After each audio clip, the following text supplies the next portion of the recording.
श्री शिवाय नमस्तु भीम हर हर महादेव। स्वागत है आपका हमारे चैनल एस्ट्रो ओम पर। दोस्तों, आप सभी लोग जानते हैं कि 27 अप्रैल 2024 को शनिवार है। साथ ही में दोस्तों, इस दिन संकष्टी चतुर्थी है। संकष्टी चतुर्थी भगवान गणेश जी का दिन होता है। साथ ही में दोस्तों, संकष्टी चतुर्थी के साथ साथ में इसे संकटा चौथ के नाम से भी जाना जाता है। और इस बार तो ये चतुर्थी शनिवार के दिन पड़ रही है, तो इसे शनिवार चतुर्थी के नाम से भी जाना जाता है। अब दोस्तों, ये बात आप सभी लोग जानते ही हैं कि जब कोई किसी एक बहुत ही बड़े विशेष दिन पर पड़ जाता है तो उस दिन का महत्व कितना ज्यादा बढ़ जाता है। और जो चौथ का दिन होता है वो भगवान गणेश जी का होता है, और ये दिन माताओं बहनों के लिए बहुत ही ज्यादा जरूरी होता है। और जब यही चतुर्थी या चौथ का दिन शनिवार के दिन पड़ जाए तो ये शनिवार चतुर्थी हो जाती है, और सोने पे सुहागा वाला ये दिन भी हो जाता है। अब दोस्तों, इस दिन आप लोगों को कौन से वो उपाय करने चाहिए जिन उपायों को करने से आपके देखे हुए सपने भी पूरे हो जाते हैं, आपकी मनोकामनाएं पूर्ण हो जाती है, साथ आपकी जो भी दुख और परेशानी होती है वो भी दूर हो जाती है। हम आपको इस वीडियो में कुल मिला के 3 उपाय बताने वाले हैं, जिसमें से सबसे पहला वाला जो उपाय है दोस्तों वो है 3 दीपक वाला उपाय। इस 3 दीपक वाले उपाय को करने से आपकी जो भी मनोकामना होगी वो पूर्ण होगी। दूसरे नंबर का जो उपाय होगा वो होगा 5 कनेर के फूल वाला उपाय। इसके बाद में दोस्तों, जो तीसरे नंबर का उपाय होगा वो होगा हमारा 9 शमी पत्र वाला उपाय। तीनों ही उपाय बहुत ही ज्यादा विशेष और महत्वपूर्ण है, बहुत ही बड़े उपाय है। जब आप इन उपाय को इस शनिवार के दिन चतुर्थी के दिन करेंगे, भगवान शिव जी के सबसे प्रियजन और भगवान गणेश जी के सबसे प्रियजन पर करेंगे, तो आपके जीवन में जो भी दुख और परेशानी होगी वो दूर जरूर होंगी, आपकी मनोकामनाएं भी पूर्ण जरूर होंगी। चलिए दोस्तों, सबसे पहले हम लोग बात करते हैं शनिवार चतुर्थी के दिन किए जाने वाला 3 दीपक वाला उपाय। 3 दीपक वाले उपाय को आपको कैसे करना है वो हम लोग समझते हैं। देखिए, 3 दीपक वाले उपाय में हमें साफ साफ ये बात समझ आ रही है कि इस उपाय में हमें 3 दीपक तैयार करने हैं, पर वो 3 दीपक किस चीज के होंगे तो यहाँ पर हम आपको बता दें कि वह 3 होंगे दोस्तों आटे के। यहाँ पर आप मिट्टी के दीपक ना लें तो ज्यादा अच्छा रहेगा, क्योंकि मिट्टी के दीपक अगर लेंगे तो भाई वो आपको नए लेने पड़ेंगे। तो इसीलिए थोड़ा सा आटा गूंद के आप उस आटे से जो है 3 आटे के दीपक मीडियम साइज के बना लीजिएगा। फिर उसके बाद में इन तीनों दीपकों के अंदर आप लोग रखिएगा गोल बाती, क्योंकि यह जो उपाय है ये हम भगवान शिव जी और भगवान गणेश जी के लिए कर रहे हैं, तो इसीलिए दोस्तों आप लोगों को यहाँ पर गोल बाती का प्रयोग करना है। इसी के साथ में दोस्तों, इन तीनों दीपकों के अंदर आप लोगों रखना है शुद्ध देसी गाय का घी। अब देखिए, यहाँ पर सिर्फ और सिर्फ शुद्ध देसी गाय का घी आप लोग उपयोग में लीजिएगा, क्योंकि ये घी जो होता है ये भगवान शिव जी के कार्यों में, भगवान गणेश जी के कार्य में प्रयोग किया जाता है। दोस्तों, यहाँ पर इन दीपकों को तैयार करके अपनी किसी एक प्लेट या पूजन वाली थाली के अंदर रख लेना। अब दोस्तों, यहाँ पर सवाल ये आता है कि इस उपाय को किसको करना है और किस समय करना है।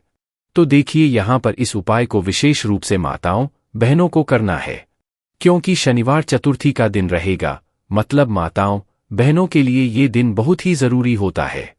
तो इसीलिए ये 3 दीपक वाला उपाय माताएं बहनें करें तो ज्यादा अच्छा रहेगा, वरना घर का कोई बड़ा भी कर सकता है।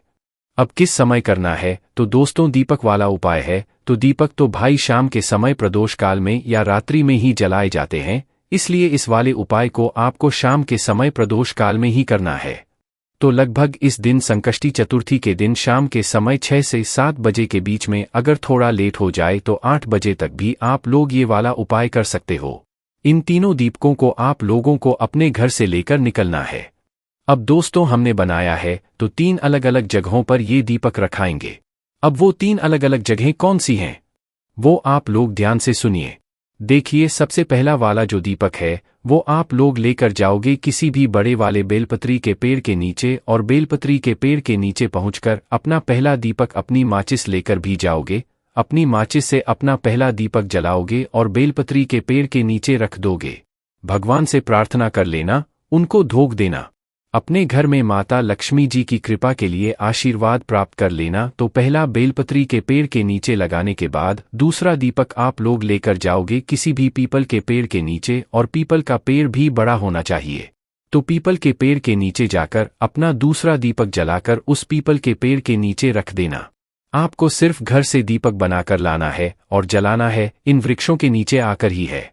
उसके बाद में दोस्तों तीसरे नंबर का जो दीपक होगा ये आप लोगों को लेकर जाना है किसी भी बड़े वाले आंवले के पेड़ के नीचे, और आंवले के पेड़ के नीचे जाकर अपने तीसरा नंबर का दीपक जला देना है और वहां पर भी भगवान से प्रार्थना कर लेना, वहां पर धूप दे लेना है। इसके बाद में दोस्तों आपका ये वाला उपाय पूर्ण हो जाता है। इस उपाय को करने से दोस्तों आपके घर में माता लक्ष्मी जी की कृपा होगी, शुभ शांति बनी रहेगी। साथ ही में दोस्तों जो भी आपके घर में दुख और परेशानियां होंगी वो भी दूर हो जाएंगी। अब दोस्तों हम लोग बात करते हैं सीधा दूसरे वाले उपाय के बारे में, जो कि आपको इस संकष्टी चतुर्थी या संकटा चौथ के दिन जरूर करना चाहिए। अब इस वाले उपाय में आपको 5 कनेर के फूल वाला ये उपाय है। तो सीधी सी बात यहाँ पर हमें ये बात समझ आती है कि इस वाले उपाय में हमें 5 कनेर के फूल लाने पड़ेंगे। अब तो ये 5 कनेर के जो फूल होंगे ये आपको किसी दुकान पर नहीं मिलेंगे, किसी जगह पर नहीं मिलेंगे, ये आपको मिलेंगे सिर्फ और सिर्फ कनेर के पेड़ में। जो कनेर का फूल का पेड़ होता है ना, ये आपको वहां पर मिलेंगे और बहुत ही आसानी से ये पेड़ आपको कहीं पर भी मिल जाते हैं और बहुत ज्यादा मात्रा में मिलते हैं और फूल भी बहुत ज्यादा मात्रा में इनमें लगते हैं। तो आपको 5 कनेर के फूल लेकर आने हैं। पहले कनेर का पेड़ ढूंढना है। पीले कलर के रंग के जो है कनेर के फूल होते हैं, तो उनमें से बस आपको 5 कनेर के फूल लेकर आना है। आप ज्यादा भी ला सकते हैं, पर उपाय में सिर्फ 5 कनेर के फूल ही योग होंगे। तो 5 कनेर के फूल लाकर आपको अपने घर पर ले आने हैं। और संकष्टी चतुर्थी के दिन आप लोगों को क्या करना है, सुबह सुबह प्रातःकाल सुबह सुबह आप लोगों को ये वाला उपाय करना है। आप जब अपने घर से भगवान शिव जी की पूजन अर्चना के लिए निकले तो अपने साथ में मात्र ये 5 कनेर के फूल लेकर जरूर जाएं। इसके साथ में जो भी आपकी पूजन सामग्री हो भगवान शिव जी के लिए, जैसे 1 लोटा जल या बेलपत्र, फूल वगैरह जो भी लेकर जाना चाहे वो लेकर जा सकते हैं। 5 कनेर के फूल उपाय के लिए अलग लेकर जाना है। भगवान जी के मंदिर पहुंचना, वहां पर भगवान की जो भी आप पूजन अर्चना करना चाहते हो, जल चढ़ाना चाहते हो, बेलपत्र चढ़ाना चाहते हो, फूल चढ़ाना चाहते हो, वो सारी चीजें आप लोग चढ़ा देना। मतलब पहले अपनी सारी पूजन अर्चना कर लेना, उसके बाद में ये वाला उपाय करना। तो जैसे ही आप लोगों की पूजन अर्चना हो जाती है, उसके बाद में आप लोगों को अपना वह 5 कनेर के फूल निकाल लेने हैं जो आप उपाय के लिए लेकर आए हुए हैं। अब इन 5 कनेर के फूलों को आपको 5 अलग अलग जगहों पर चढ़ाने हैं। वो 5 अलग अलग जगहें कौन सी हैं वो आप लोगों को सुनना है। देखिए 5 कनेर के फूल में से सबसे पहला वाला जो कनेर का फूल होगा ये आप लोग चढ़ाएंगे भगवान गणेश जी वाले स्थान पर। यह भगवान गणेश जी का स्थान जलाधारी के ऊपर होता है, जो कि जलाधारी के सीधे हाथ या राइट हैंड साइड पर होता है। तो आप लोगों को भगवान गणेश जी वाले स्थान पर पहला कनेर का फूल समर्पित करना है। फूल का खिला हुआ भाग आपको शिव जी की तरफ करके रखना है। उसके बाद में दोस्तों दूसरे नंबर का कनेर का फूल आप लोग भगवान कार्तिक जी वाले स्थान पर समर्पित करोगे। जलाधारी के उल्टे हाथ की तरफ होता है, लेफ्ट हैंड साइड पर होता है। इसके बाद में दोस्तों तीसरे नंबर का जो कनेर का फूल होगा ये आप लोग माता अशोक सुंदरी जी वाले स्थान पर समर्पित करोगे, जो कि जलाधारी के बिल्कुल बीचों बीच में ये वाला स्थान होता है। उसके बाद में दोस्तों आप लोगों के पास अब 2 फूल बचे हुए होंगे, जिसमें से चौथा नंबर का जो फूल होगा कनेर का फूल होगा।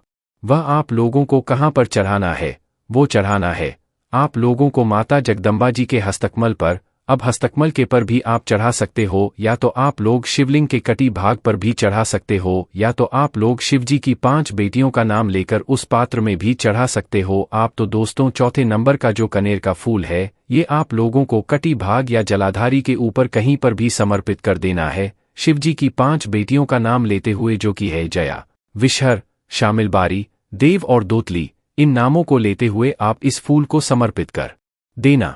उसके बाद में दोस्तों आखिरी और 5वें नंबर का जो फूल होगा वह आप भगवान शिवजी के शिवलिंग के ऊपर समर्पित करना है। जब इस फूल को आप शिवलिंग के ऊपर समर्पित करें तो कनेर फूल का जो खिला हुआ भाग होगा वो आपको आगे की तरफ जलाधारी की तरफ करके रखना है, जहां से जल बहता है और नीचे गिरता है। इस तरीके से दोस्तों आप लोगों को इन 5 फूलों को 5 अलग अलग जगहों पर समर्पित करके जो भी मनोकामना हो वह भगवान शिव जी से बोल देना है। आपकी वह मनोकामना बहुत ही जल्द पूर्ण जरूर हो जाएगी।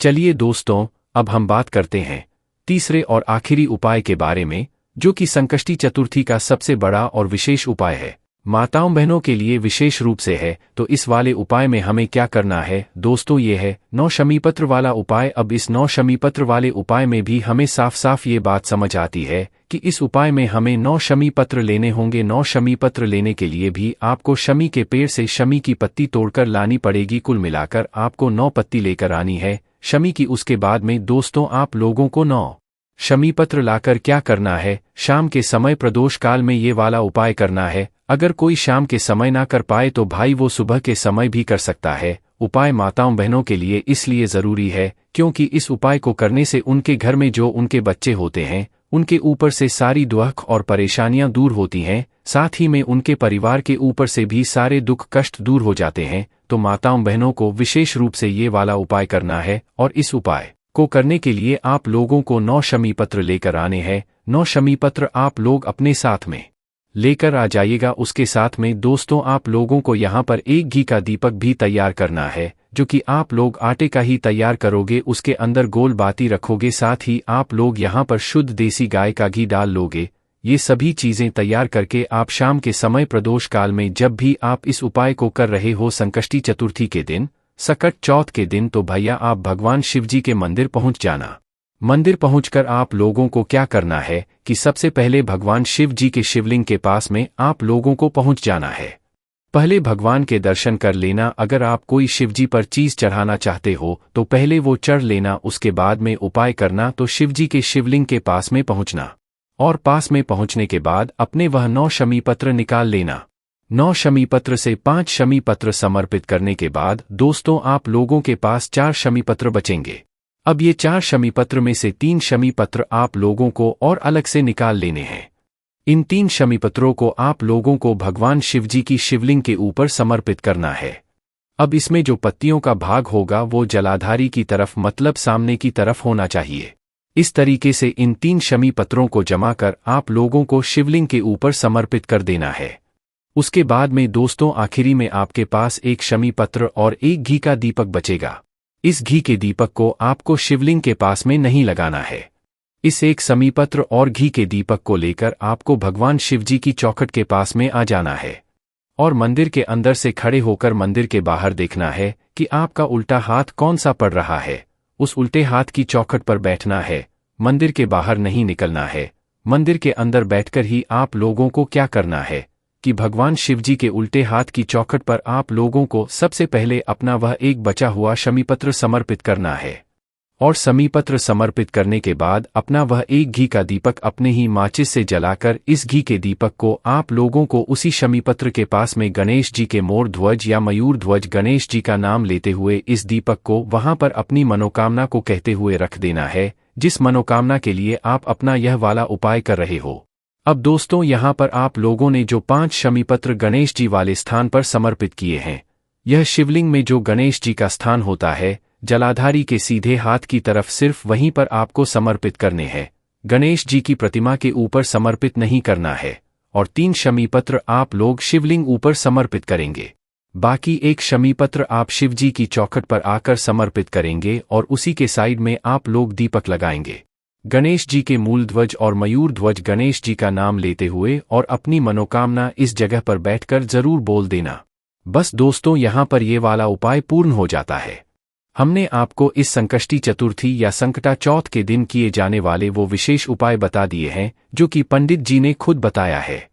अब आपकी मर्जी है, आपके अपने हिसाब से इन उपाय को जरूर कीजिएगा। आपकी जो भी दुख और परेशानी हो, मनोकामना हो, आप इस उपाय को कीजिएगा और आपकी जो भी दुख और परेशानी हो उस हिसाब से आप अपने यह वाले उपाय कीजिएगा। बाकी दोस्तों इस उपाय करने में अगर आपको कोई भी दिक्कत समस्या आती है तो कमेंट करके पूछ सकते हैं। श्री शिवाय नमस्तु भीम, हर हर महादेव।